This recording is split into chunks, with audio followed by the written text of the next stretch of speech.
ये यहाँ पे हम बहुत ही इसका क्वेश्चन ये एक बार हम डिस्कस कर चुके हैं, लेकिन इसका अल्टरनेट मेथड है, बहुत ही अल्टरनेट मेथड और बहुत ही ट्रिकी है, मतलब बहुत कम स्टेप में ट्रिक वी कैन से। इसमें क्वेश्चन दिया हुआ है कि एक इंसुलेटिंग रिंग है जिसका मास m है, रेडियस r, और इंसुलेटिंग रिंग है जिसका मास m, रेडियस r है, और इस पे चार्ज, कितना चार्ज डिस्ट्रीब्यूट हो, q की वैल्यू पूछा गया। Let charge is q, we can say q मान लेते हैं, कितना चार्ज दिया जाए, और स्मूथ सरफेस है। यहाँ पे इसके सेंटर को वेलोसिटी दी गई v0, यहाँ uniform magnetic field B constant upward है, इस लाइन के राइट में मैग्नेटिक फील्ड B है। तो ये कहा गया है कि V0 वेलोसिटी, इसको दिया गया इंसुलेटिंग रिंग को V0 वेलोसिटी जैसे ये इंटर कर रहा होगा, तो अभी बताऊंगा, इसमें देखेंगे इस पे एंगुलर वेलोसिटी आ जाएगी, एंगुलर वेलोसिटी बढ़ती जाएगी जैसे इंटर कर रहा होगा।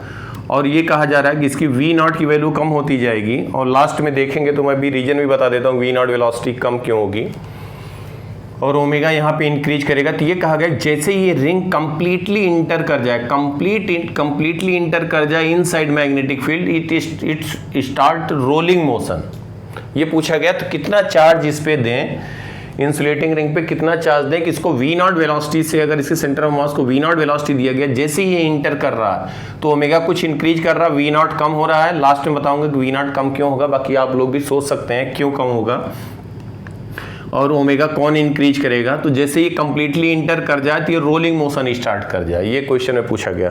तो इसका हमें अल्टरनेट मेथड एक बहुत ही मतलब शानदार ट्रिक कह दें, या बहुत ही मतलब शॉर्टकट मिला, तो इसलिए हमने कहा ये भी तरीका बता ही देते हैं, डिस्कस कर देते हैं।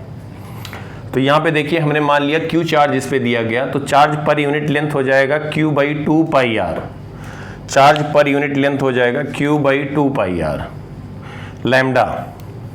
तो हम क्या कर रहे हैं यहाँ पे, ध्यान देना, ये जैसे इंटर करेगा, इसके अंदर इंटर करेगा तो कोई भी पार्ट ले लें, कोई भी एलिमेंट ले लें, इस पे जो रिंग पे चार्ज है, इंसुलेटिंग रिंग है, तो इसकी वेलोसिटी v होगी, कोई भी पॉइंट ले लें, v वेलोसिटी होगी। इस dl पे देखें तो dq into v cross b, तो इस पे जो मैग्नेटिक फोर्स लगेगा वो वर्टिकली डाउनवर्ड लग रहा होगा। यहाँ पे देखें तो इसकी वेलोसिटी v होगी, तो इस पे अगर हम बात करें तो इस पे भी मैग्नेटिक फोर्स वर्टिकली डाउनवर्ड लग रहा होगा। यहाँ पे कोई हम एलिमेंट ले लें, ये हमने दिखाया बीटा एंगल पे d बीटा लिया गया है, तो r d बीटा, इसको dl कह रहे हैं। तो यहाँ पे बीटा एंगल पे कोई एक एलिमेंट ले लें, इस पे अगर हम देखेंगे तो इसकी वेलोसिटी v है, तो v क्रॉस b इस डायरेक्शन में होगा। इसके कारण इसकी angular velocity basically centre of mass के अबाउट टॉर्क प्रोड्यूस करेगा, ये टॉर्क प्रोड्यूस करेगा, इसके कारण इसकी एंगुलर वेलोसिटी बढ़ रही होगी क्लॉकवाइज सेंस में। तो अब हम यहाँ पे एक टर्म ही बताते हैं, जैसे एक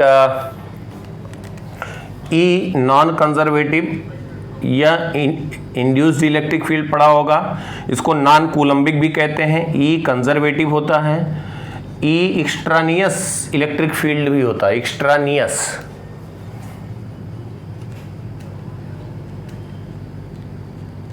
अब ये आपको बताना है कि ये एक्सट्रानियस इलेक्ट्रिक फील्ड इन दोनों कैटेगरी में किस कैटेगरी में आता है। तो एक्सट्रानियस E स्टार से हम रिप्रेजेंट कर रहे हैं। तो क्या होगा कि जैसे ही इसके यहाँ पे ये मैग्नेटिक फील्ड के अंदर जाएगा, तो यहाँ पे टेंजेंशियल डायरेक्शन में हम मान लेते हैं कि एक्सट्रानियस इलेक्ट्रिक फील्ड E डेवलप होगा। मतलब अगर ये इंसुलेटिंग नहीं होता, कंडक्टिंग होता, तो इस पे चार्ज फ्लो कराता है इस तरह से कि जो ओरिजिनल मैग्नेटिक फील्ड है, जिसके कारण यहाँ पे इंड्यूस्ड ईएमएफ प्रोड्यूस होगा, उसके कारण जो इंड्यूस्ड करंट होता, और वो magnetic field original magnetic field का अपोज करता है अकॉर्डिंग टू लेंज लॉ। अब बस ध्यान देना यहाँ पे, तो जो एक्सट्रानियस इलेक्ट्रिक फील्ड E स्टार हम यहाँ पे दिखा रहे हैं, और कहते हैं यहाँ पे बीटा एंगल पे d बीटा ले लिया जाए, तो r d बीटा हो गया dl, इस पे जो फोर्स लगाएगा ये फील्ड, तो यहाँ पे हो जाएगा dl इंटू E स्टार से रिप्रेजेंट कर रहे हैं एक्सट्रानियस फील्ड, जहाँ पे E स्टार दिखाएं तो E इंटू हम कह देंगे E इंटू dl, तो A इंटू dl, और ये हम कह देंगे Q dq, इस पे जो चार्ज होगा वो कितना हो जाएगा, लैम्डा dl, तो lambda dl, lambda into dl, lambda into, ध्यान देना, लैम्डा इंटू dl, ये हो गया charge dq into E force हो गया, इसके अबाउट टॉर्क है परपेंडिकुलर डिस्टेंस r, तो ये टॉर्क हो गया। तो ये डी टाउ लिखा, हमने इसको इंटीग्रेट किया 0 से थीटा। 0 से थीटा का मतलब ये टोटल एंगल मान रहे हैं थीटा जो इंटर कर चुका है, ये पार्ट बीटा यहाँ से हम ले रहे हैं। ध्यान देना, इसको हम कह सकते हैं 0 से थीटा बाई 2 टाइम या minus theta by 2 plus theta by 2। अगर बीटा को हम यहाँ पे वेरिएबल मानते हैं तो minus theta by 2 plus theta by 2 कहें, या 2 टाइम 0 से थीटा बाई 2 कहें। अब यहाँ पे देखो डीएल को हमारे डी बीटा के टर्म में चेंज कर दे रहे हैं या डीएल के टर्म में रहने देते हैं। देखो ध्यान से, इसी को लिख सकते हो, ध्यान देना, लैम्डा आर कांस्टेंट है, बाहर हो जाएंगे ई डॉट डीएल, ई स्टार डीएल। ई स्टार मैग्नीट्यूड तो कांस्टेंट रहेगा हर पॉइंट पे जो यहाँ पे है, जो पार्ट इसके इनसाइड है। तो डीएल ई डीएल, ये 0 से हम यहाँ पे डीएल को ये लेंथ ले लें, पूरा डीएल के ही टर्म में लिखें तो 0 से हम कहेंगे आर थीटा, ये लेंथ हो जाएगा आर थीटा क्योंकि यहाँ पे एंगल थीटा बन रहा है। तो यहाँ से हम कह सकते हैं 0 से टॉर्क टाउ हो गया, तो टॉर्क को लिख सकते हैं lambda R E star R theta. अब यहाँ पे ध्यान देना, that is equal to I into alpha, alpha कह सकते हो D omega by D T. ये टॉर्क हो गया lambda R E star R theta. अब एक बात ध्यान देना, ये ई स्टार आर थीटा क्या रिप्रेजेंट कर रहा है?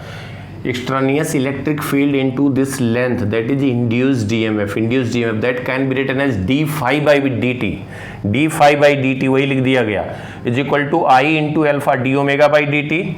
अब टॉर्क डी टी से मल्टीप्लाई कर दें तो यहाँ पे हम कह सकते हैं torque into d to save time हम कैलकुलेट यहाँ पे एक्सप्रेशन लिख चुके हैं, torque d t lambda r d phi, ये हमारा बहुत ही इंटरेस्टिंग बात यहाँ पे आ गई, lambda r d phi m r square d omega.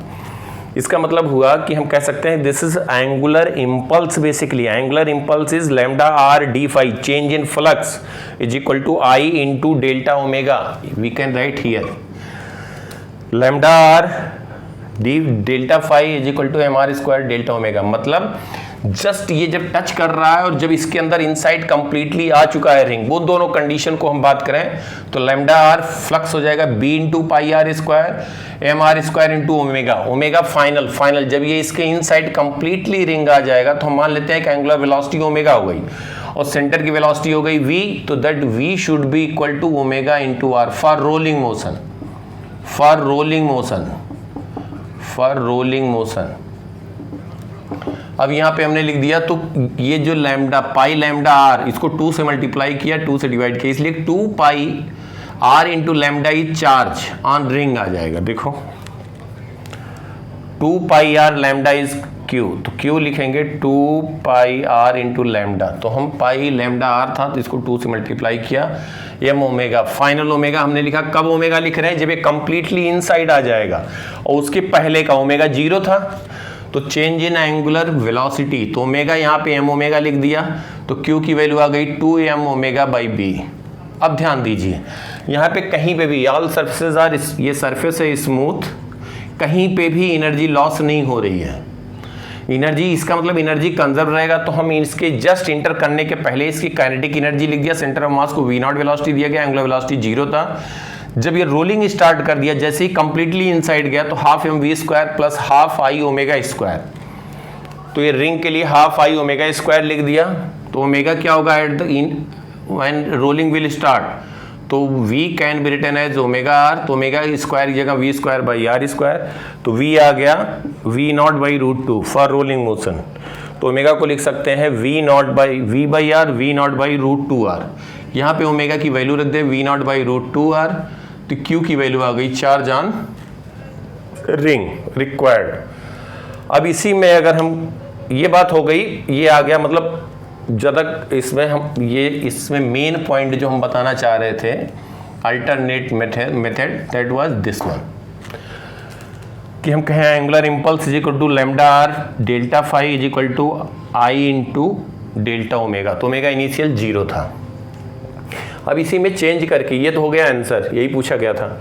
अब हम कहें कि अगर यही इंसुलेटिंग रिंग है और इसको पहले से रोटेट कर दिया जाए, ओमेगा नॉट से सेंटर को वेलोसिटी वी नॉट दिया, रोलिंग इनिशियली रोल करता हुआ जा रहा, v not is equal to omega not r. Next हम कह रहे हैं प्रैक्टिस के लिए, और मैग्नेटिक फील्ड का डायरेक्शन रिवर्स कर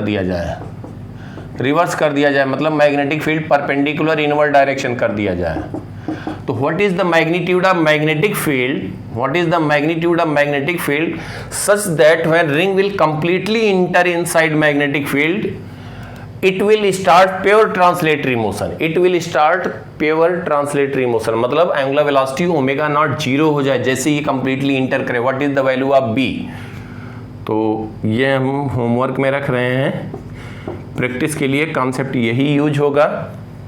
अब देखना यहाँ पे v की वैल्यू कम कैसे हुआ, कम कौन किया। एक बात है बेसिकली ये रोटेट कर रोल कर रहा, वो एंगुलर वेलोसिटी ओमेगा बढ़ रहा है, तो ग्राउंड रेफरेंस से हम कह सकते हैं कि करंट का डायरेक्शन आई हो गया। भाई किसी भी सेक्शन से जो पर यूनिट टाइम जो चार्ज फ्लो होगा, positive charge that is current होगा, तो इसको हम कह सकते हैं कि इसके शेप पे डिपेंड नहीं करेगा। ये देख चुके हो कोई भी कंडक्टर है अगर उसमें करंट आई जा रहा, मैग्नेटिक फील्ड बी आउटवर्ड है, जो हमने कहा था पहले क्वेश्चन का बताने के लिए कि वी कौन डिक्रीज किया, तो ऐसे भी समझ सकते हो फ्लेमिंग लेफ्ट हैंड रूल से मैग्नेटिक फील्ड का डायरेक्शन आउटवर्ड है, करंट का डायरेक्शन डाउनवर्ड है, ध्यान देना। तो इस पर फोर्स लग रहा है लेफ्टवर्ड, वो डिक्रीज किया, ओमेगा इंक्रीज हुआ, ये तो टॉर्क बता ही दिया। तो इस पे फोर्स जो लग रहा है लेफ्टवर्ड इस पार्ट पे लग रहा है, फोर्स जो लेफ्टवर्ड लग रहा है वो v को डिक्रीज कर रहा है, मतलब यहाँ v कम हो रहा है, ओमेगा बढ़ रहा है, तो एक समय आएगा कि रोलिंग स्टार्ट हो जाएगा। अब जो हमने होमवर्क के लिए क्वेश्चन कहा उसमें हमने कहा रोल करता हुआ जा रहा, मैग्नेटिक फील्ड का डायरेक्शन अपोजिट कर दिया जाए। What is the value of b, charge is given that is q given है दूसरे क्वेश्चन में, q charge on this ring, insulating ring दिया है, ये रोल करता हुआ जा रहा है, फॉर रोलिंग ये रोल करता हुआ जा रहा है। What is the value of magnitude of b such that when ring will completely enter inside magnetic field it should move along translatory motion, मतलब इसकी वेलोसिटी केवल ट्रांसलेटरी वेलोसिटी रह जाए, ओमेगा जीरो हो जाए। उस केस में भी v की वैल्यू, एनर्जी ऑलरेडी कंजर्व रहेगा, तो v की वैल्यू बता सकते हो कितना होगा। वहाँ पे एनर्जी कंजर्व करोगे तो आ जाएगा हाफ, ये वैल्यू आ जाएगी। उस केस के लिए हम बता रहे हैं half m v not square, इसको कहोगे v not square by r square, और ये कह दोगे वी स्क्वायर, तो वी स्क्वायर की वैल्यू आ जाएगी वी नॉट स्क्वायर, तो वी की वैल्यू आ जाएगी √2v, कंफ्यूज मत होना, √2v नॉट, वी की वैल्यू बढ़ जाएगी जब इसका ओमेगा जीरो होगा तो फॉरवर्ड डायरेक्शन में होगा। उसको आपको बताना है कि v नॉट को कौन इंक्रीज किया, वेलोसिटी इसके अंदर जब ये रोल करता हुआ रिंग जा रहा है, मैग्नेटिक फील्ड का डायरेक्शन अपोजिट कर दिया, और इसके जैसे ही इनसाइड कंप्लीटली जाएगा ओमेगा जीरो हो जाए, उस समय देख रहे हैं कि इसके सेंटर ऑफ मास की वेलोसिटी इंक्रीज करके √2v नॉट हो गया। तो वो भी बताएं कि इसकी वेलोसिटी कौन इंक्रीज किया, सेंटर ऑफ मास की वेलोसिटी को, उससे पहले पार्ट में डिस्कस हो चुका। आई थिंक कि ये अल्टरनेट मेथड थोड़ा सा जो है इंटरेस्टिंग था, तो इसलिए हमने इसका वीडियो बना चुके हैं, लेकिन हमने इसको थोड़ा सा, ये डायरेक्ट बेसिकली ये बात थी यहाँ पे एक लाइन की बात ये है, इतना एक्सप्लेन करने की ज़रूरत नहीं है, ये सब तुम्हें पता होगा। आई थिंक कुछ हेल्प हुआ होगा। Okay, thank you, bye, take care, bye bye.